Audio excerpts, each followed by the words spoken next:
Bismillah. Assalamualaikum Solihah. Pada kesempatan hari ini kita akan belajar tentang adab yang berkaitan dengan adzan dan iqamah. Yang bagian A yaitu adab-adab bagi muadzin. Adapun adab yang dianjurkan bagi muadzin adalah: yang pertama, dalam keadaan suci, yaitu sudah berwudu. Terus yang kedua, adzan dengan berdiri. Yang ketiga, menghadap kiblat. Yang keempat, memasukkan jari ke dalam telinga, yaitu jari telunjuk yang dimasukkan ke dalam telinga. Kemudian yang kelima, memalingkan wajahnya ke kanan ketika mengucapkan hayya 'alas shalah dan ke kiri ketika mengucapkan hayya 'alal falah. Dan yang terakhir, yang keenam, yaitu disunahkan mengeraskan suara ketika azan. Yang bagian B yaitu adab-adab bagi yang mendengarkan azan. Di antara amalan yang harus dilakukan ketika mendengar azan adalah: yang pertama, yaitu mengucapkan seperti apa yang diucapkan oleh muadzin. Namun, ketika muadzin mengucapkan lafal hayya 'alas shalah dan hayya 'alal falah, maka bagi orang yang mendengar azan mengucapkan la haula wala quwata illa billah.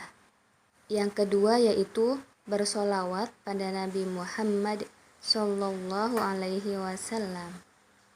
Yang ketiga yaitu berdoa dan meminta kepada Allah untuk Rasulullah Sallallahu Alaihi Wasallam wasilah dan keutamaan, karena Rasulullah menjanjikan syafaatnya kepada kita. Dan doa setelah adzan yaitu Allahumma rabba hadhihi da'wati tammah wassalatil qa'imah ati Muhammadanil wasilata wal fadilah wa ba'athu maqaman mahmudanil ladzi wa'adtah. Yang bagian C yaitu adab bagi yang mendengar iqamah.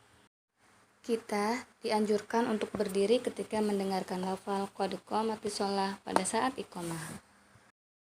Bagian D yaitu amalan-amalan antara adzan dan iqamah. Amalan-amalan yang bisa dilakukan antara adzan dan iqamah adalah: yang pertama, menunggu sholat. Pahalanya orang yang duduk di masjid untuk menunggu sholat seperti orang yang sedang sholat. Nabi Shallallahu Alaihi Wasallam bersabda, dan ia tetap dalam sholat selama ia menunggu sholat. Hadis riwayat Bukhari dan Muslim. Yang kedua, berdoa.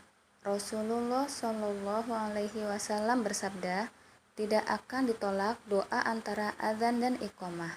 Hadis Abu Dawud dan Tirmizi. Yang ketiga, sholat sunnah. Seseorang bisa mengerjakan sholat antara azan dan iqamah. Di antara sholat sunnah yang bisa dikerjakan adalah sholat tahiyatul masjid, sholat sunnah rawatib, dan lain-lain. Yang keempat, membaca Al-Quran. Dan yang kelima, zikir.